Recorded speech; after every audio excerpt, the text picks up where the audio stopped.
छत्रपती संभाजीनगर महानगरपालिकेच्या प्रियदर्शनी शाळेत भारतरत्न डॉ. बाबासाहेब आंबेडकर अभ्यासिका अंतर्गत प्रीफॅब्रिकेटेड कंटेनर अभ्यासिकाचे उद्घाटन पालकमंत्री संदीपान भुमरे यांच्या हस्ते करण्यात आले होते।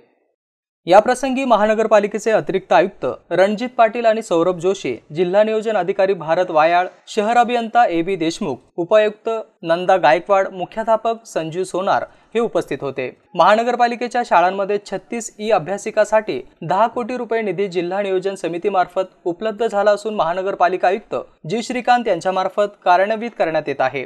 पालकमंत्री, जिल्हाधिकारी आणि आयुक्त यांच्या विद्यार्थ्यांच्या शिक्षणाच्या दृष्टीने हा ड्रीम प्रोजेक्ट यावेळी मुख्यमंत्री माझी शाळा सुंदर शाळा या योजनेचं उद्घाटन देखील 3 रंगाचे फुगे आकाशात सोडून करण्यात आले। शालेय विद्यार्थ्यांनी विविध गीतांवरती नृत्य आणि कवायत सादर करून पाहुण्यांचे मन जिंकले। पालकमंत्री यांनी शालेय परिसर, शालेय इमारत, शाळांमध्ये काढलेले चित्र यांची प्रशंसा केली। कार्यक्रमाचे प्रास्ताविक रणजित पाटील आणि संचालन तेजस्वी देसले आणि आभार प्रदर्शन संजीव सोनार यांनी केले।